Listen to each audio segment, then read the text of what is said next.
Hey everybody, it's Jason Blaha here, and today I thought I would chat with you guys a little bit about why so many lifters out there and coaches who prescribe box squats tend to prescribe sumo deadlifts for all their athletes, and why these two things work well together.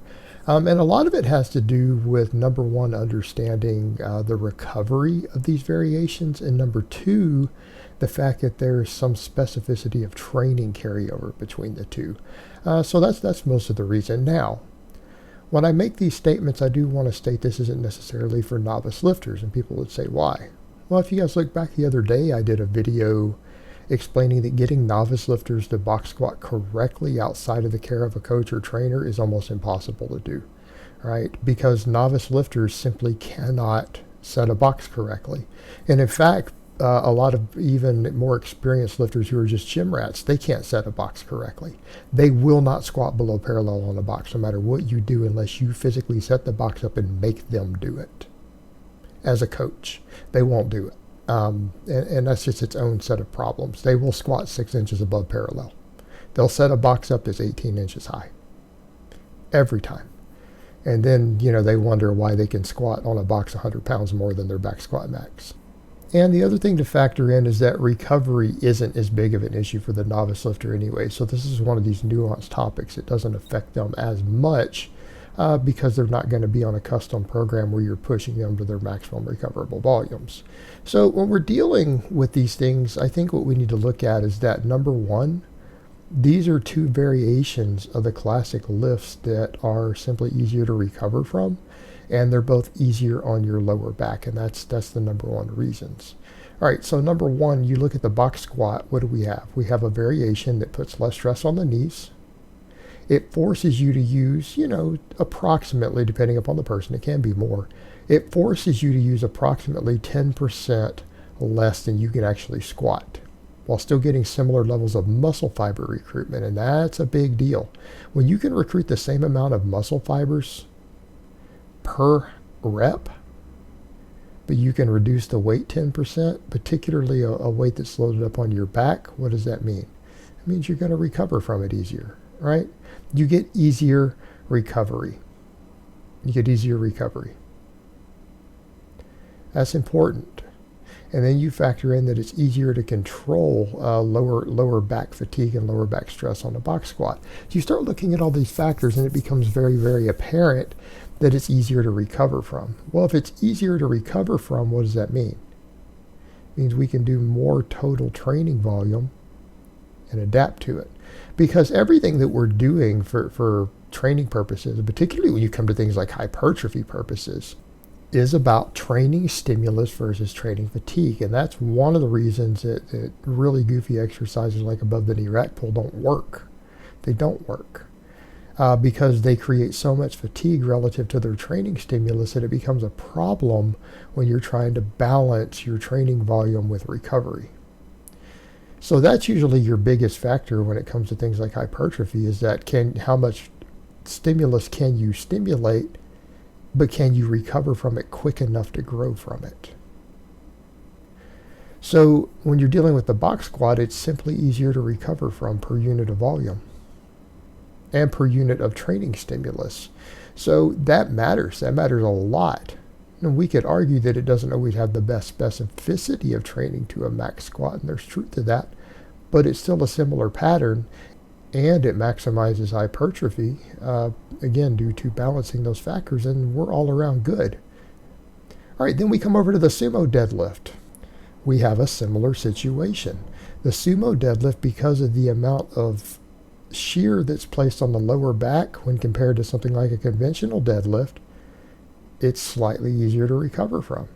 And that has to do with the fact that it puts less shear on the lower back, right? Because that's a lot of what we're dealing with recovery is both axial loading, which all deadlifts are heavy axial loading. But if you're forced to use a variation that forces you to use more weight for a same training response, then that's going to have more axial loading. But most people, with few exceptions, can sumo deadlift in conventional pretty similar weights. So at the sumo deadlift, you're going to get less shear on your lower back. And that reduced shear on your lower back makes it easier to recover from. So we come over to the point. if you recover easier, you can do more training volume. So do you see where we're going with this? You have these two variations that allow you to train with higher total weekly volumes because they are easier to recover from. All right, the sumo deadlift is much easier on your lower back. The box squat is way easier on your knees than any other squat variation. And these are both lifts that have a very good explosive component. They have a lot of potential for explosiveness. So we can do a lot of training volumes with both. And so it becomes apparent of why they work well together. They allow you to do more total training with these variants of the lifts. But then they have something else in common. With the box squat, you can get out really wide. And if you can get out really wide, you can start getting stances that are very, very similar to your sumo deadlift. Well, when we start talking about transfer, it becomes again apparent that the box squat is a very, very similar movement to the sumo deadlift. Like, watch it. Obviously, you go deeper than on a sumo deadlift. That's something a lot of coaches point out, that too many lifters will try to basically squat their sumo deadlift up. And if you're not built to do that, you don't want to do that. It's still a hip hinge.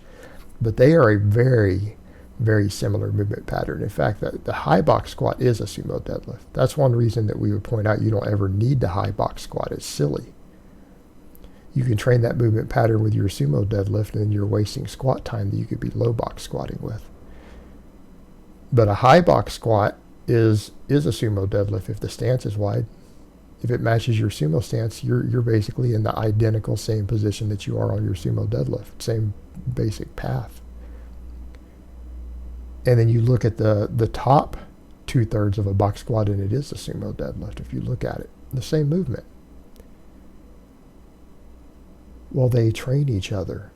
They directly carry over to each other. If you get better at the box squat, your sumo deadlift goes up, because it's such a similar movement pattern.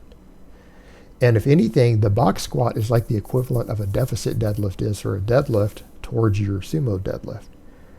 You're training all the same movement patterns, but one is a squat and a hip hinge, but they're the same movement outside of that.